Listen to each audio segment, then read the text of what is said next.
Today's animal world, our co-inhabitants, will be presented in Cantonese with subtitles in Arabic, Ulysses of Vietnamese, Chinese, English, French, German, Indonesian, Italian, Japanese, Korean, Malay, Mongolian, Persian, Portuguese, Russian, Spanish, and Thai.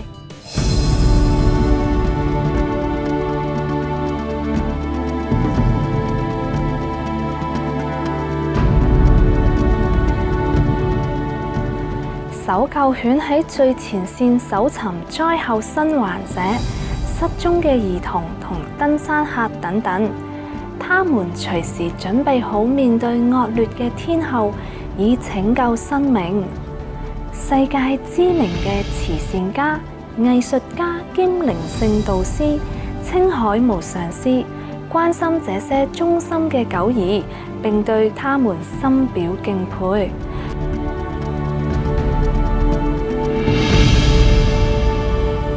And I saw many dogs, they use for a rescue mission. They just walk in like nothing.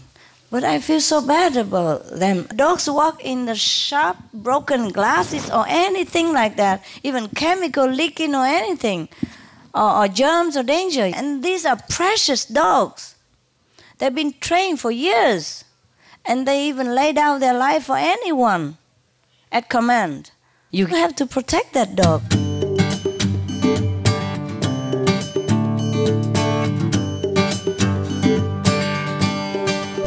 為咗表示對搜救犬及其人類伙伴嘅愛心支持，青海無上師慷慨捐贈逾8萬美元給18國嘅搜救隊，包括澳洲、比利時、加拿大、智利、中國、捷克、厄瓜多爾、法國、韓國、馬來西亞、尼泊爾、紐西蘭、巴拿馬、菲律賓、斯洛維尼亞、荷蘭、英國同美國。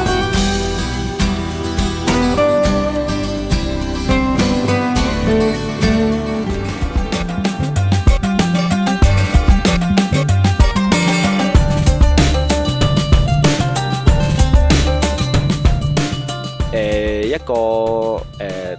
聽覺、嗅覺靈敏度亦都好高嘅動物，咁所以咧喺呢幾百年裏邊咧，人類嚟利用咗佢哋嘅天賦嘅嗰個本錢咧，就係訓練一啲適合嘅犬隻，又成為一個搜救犬。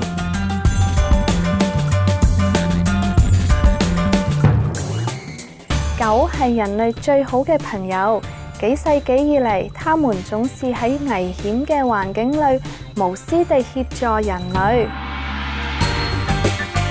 其實最早發現呢個搜救犬咧，喺一個公元950之前，喺呢個瑞士同埋意大利山邊咧，有一間修道院咧，係有一位修士咧，係訓練咗隻狗去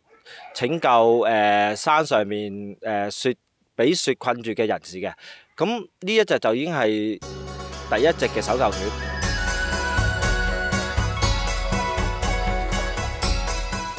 今日我哋要介紹香港搜索及救援犬總會裏幾位現代嘅英雄犬。這是一個由志工服務嘅非政府組織，當初係由一群英國嘅退伍軍人共同成立嘅。他們都有訓練狗嘅專業背景。這個組織隨時待命，為大眾提供免費嘅搜救服務。我哋大部分嘅會員呢都係現職嘅紀律部隊專業人士，而我哋嘅背景大多數呢都係呢一個嘅退伍英軍，所以我哋有豐富嘅訓練嘅英軍嘅軍犬嘅知識。我哋希望利用我哋嘅知識，能夠訓練我哋嘅家犬，透過呢啲嘅訓練呢，能夠幫到香港市民。咁本會成立嘅宗旨呢，就係希望引入同推廣搜救犬嘅訓練同服務，希望使用我哋目前喺香港嘅家犬呢，喺香港呢當鄰近地區啊，發生災難啊、山野失蹤嘅時候呢，能夠上到山去幫到手嘅。港搜索及救援犬總會嘅志工通常會同警方、消防隊以及其他緊急救援機構一起進行救援任務。喺收到求助通知嘅2小時內，搜救隊就會作出決定與出隊。假如真係要出嚟搜救嘅時間，可能係最少嘅可能2個鐘，最長嘅可能8個鐘都唔定。咁我哋就要隨時候命嘅隨時去服務呢個社會啦。而所有呢，我哋都係擔當呢個義務同埋一個輔助嘅角色，嚟支援呢正常嘅常規嘅隊伍，嚟提供嘅民間搜索犬嘅服務。香港搜索及救援犬總會於2007年成立，該會係由善心嘅志工所組成，不論係人或狗，都係全心地為社區服務。咁目前本會咧係總共咧係有4隻嘅山領搜救犬嘅，咁2隻咧係已經完成咗咧一個合資格嘅訓練㗎啦，而2隻咧就係一個嘅山野搜救嘅見習嘅搜救犬。咁我哋呢度會將呢4隻搜救犬咧去分配喺每一個月嘅唔同嘅日子裏邊，咁係拜我哋嘅出席嘅時間表裏邊。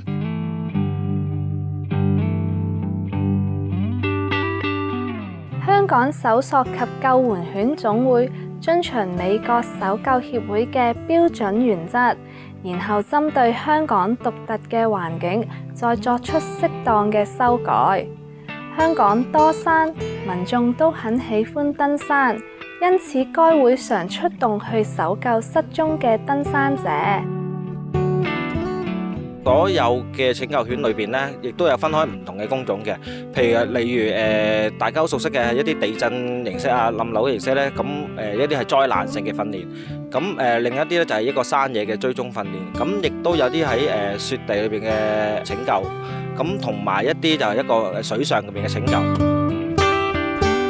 並非所有嘅搜救犬都負責相同類型嘅工作，根據他們嘅訓練同經驗，這些聰明嘅狗兒大致可以分為氣味嗅察犬同跟蹤犬。氣味嗅察犬透過喺廣闊開放區域用靈敏嘅鼻子喺空氣中搜尋人類嘅味道，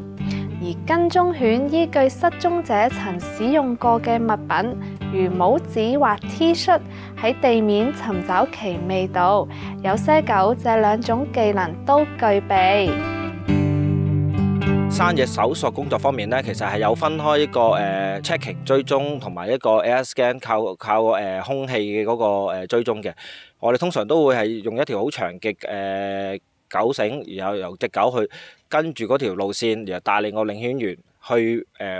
找尋嗰個失蹤人士嘅。咁至於一個 air scan 呢，就係會係利用隻狗本身個主動性，唔用任何狗繩。利用隻狗嗰個主動去透過空氣風向而帶領嗰個領犬員去揾到一個目標嘅人物。喺一個山野搜索方面呢，譬如一個失蹤人士嘅，咁我哋當然係最好要求係有一個失蹤人士嗰個物件，而有嗰個物件有佢嘅氣味，然後可以俾一隻救援犬，然後去識別到去揾個目標人物嚇。咁但係如果喺另一啲場合，譬如一啲災難性地區啊，或者雪地啊，或者水上面咧，因為個環境唔同，局限咗個環境嘅，咁變咗我哋係唔需要一啲特定嘅氣味咯，因為佢係會喺佢本身已經係一個指定嘅範圍裏邊去找尋一個生還者。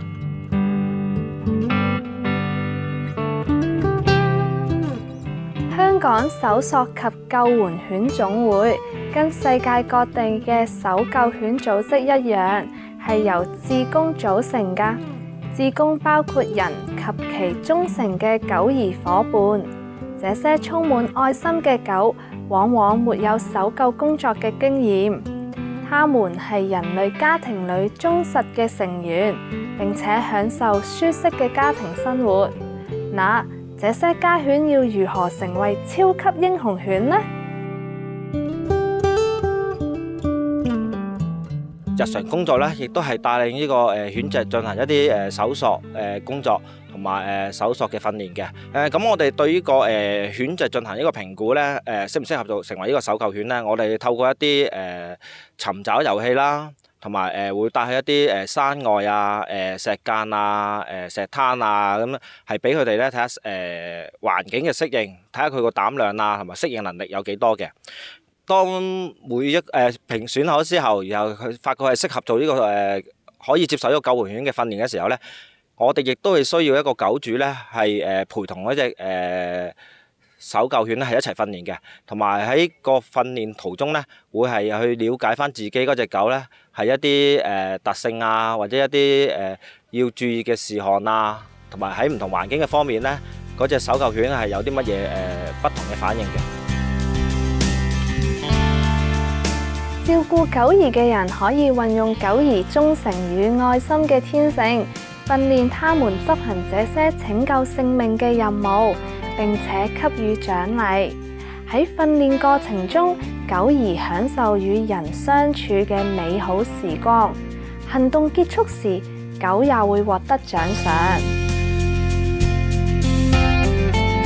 同埋喺每一次個搜索訓練嘅過程，或者係一個行動嘅過程裏邊咧，逢係一個尾聲咧，我哋亦都會咧係俾一隻狗咧有一個 happy ending 嗰個訓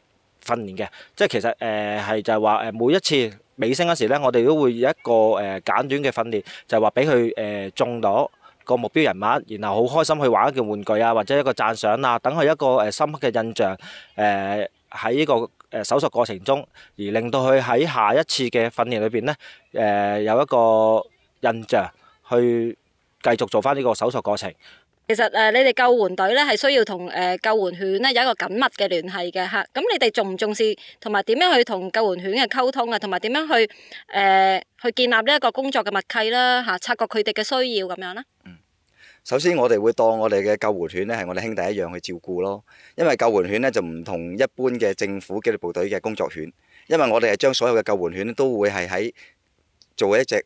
家犬嘅一個訓練方式。我哋除咗喺屋企照顧佢之外咧，仲將呢一個救援嘅技術咧係灌輸俾佢嘅，所以我哋平時好着重我哋嘅教育啦、生活啦、遊戲啦同埋呢個指引。變咗當隻狗有任何嘅特質或者任何嘅表示嘅時候咧，原則上我哋嘅默契咧係好高嘅，發生任何事我哋都能夠理解對方嘅。因為搜救犬跟人類家庭一起住在家裏，所以彼此堅強嘅情感與信任，對合作進行搜救工作非常重要。其實沒有特定哪一種狗比較適合這種工作，所有狗都可以成為優秀嘅搜救犬。我哋希望可以咧喺民間嘅救援遺棄狗隻嘅組織裏面咧，挑選一啲合適嘅狗隻，包括埋混種狗進行訓練，成為我哋嘅搜救犬。咁啊，因為咧喺我哋嗰個總會嗰個理念咧，覺得其實犬隻係無分呢個貴族或者係雜種，我所知係雜種狗嘅。咁啊，因為只要經過適當嘅訓練咧，搜救犬好似人咁樣，無分種族嘅。只有經過合適嘅訓練同埋栽培咧，同樣地都可以成為出色嘅搜救犬嘅。最主要其實係嗰一隻狗係去有一個搜尋嘅意欲。透過遊戲佢有個搜尋意欲，而對人亦都係好友善嘅。咁其實佢已經係可以有機會成為一個搜救犬㗎啦。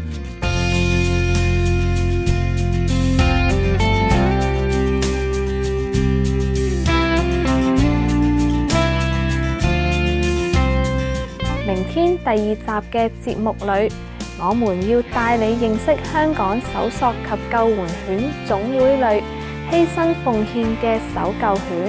與愛心照顧他們嘅人，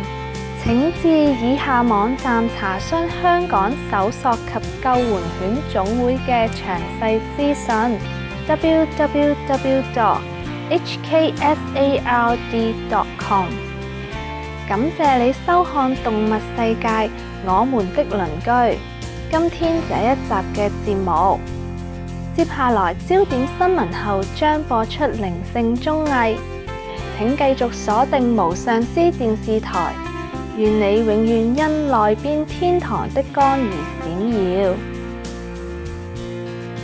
Thank you for your company today for this episode of Animal World, Our Co-Inhabitants. Coming up next is enlightening entertainment. After noteworthy news, please stay tuned to Supreme Master Television. May you always be illuminated with the inner brilliance of heaven.